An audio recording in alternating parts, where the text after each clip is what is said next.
inyong mga guro, salamat sa inyong walang sawang pagtanggap sa akin bilang bahagi ng aking pamilya sa paaralan. Sa bawat araw ng ating pagtuturo na buong isang malakas na samahan at pagkakaisa na hindi natutumbasan ng anumang halaga.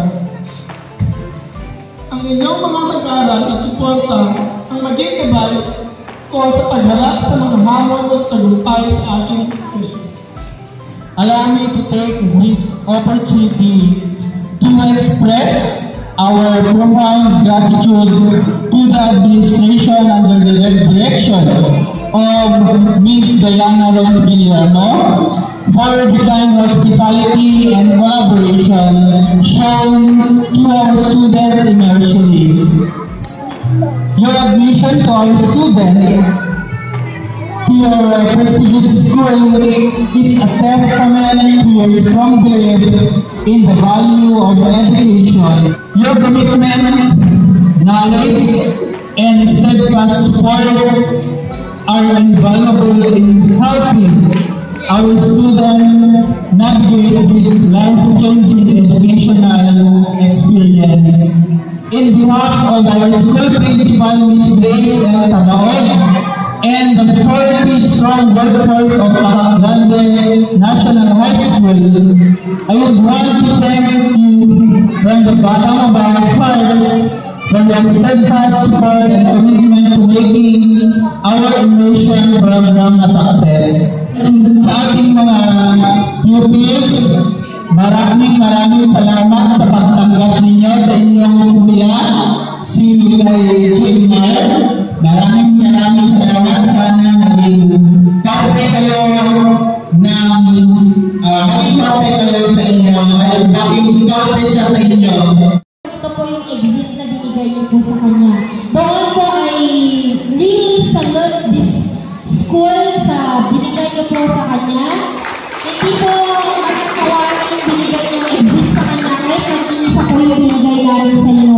No worries po, next year po, makikiusap kami sa mga taga-Pakakpikay niyo na dito po sila mag-immersion kasi madami po talagang natututunan yung mga bata dito.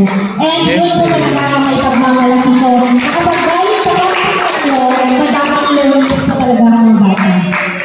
Therefore, please do accept our certificate of recognition to Dr. Campos and Dr. Robin Malanga, please, of awardee. Allow me to read the citations. We are proud to present the two Pakakpikay Elementary School in grateful appreciation of the invaluable assistance as our partner institution during the work immersion program of the Senior High School Academic Track on March 1 to April 19, 2024, given this 19th of April 2024 at Pagdada National High School ng Cagayan. Signed, Roxanne C. Campos, working focal person. Signed, Grace L. Tabao, Principal 1.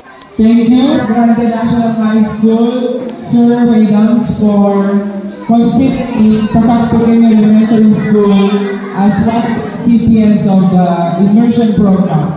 We look forward to you being one of the Pakakpikay Elementary School teaching force. On behalf of Ma'am Diana, we would like also to award a certificate of completion to J.Mar C. Ganaban for having completed the 240 hours of work immersion at Pakakpikay Elementary School, given this 19th day of April 2024 at Pakakpikay Elementary School, Pakakpikay Amulong, Cagayan.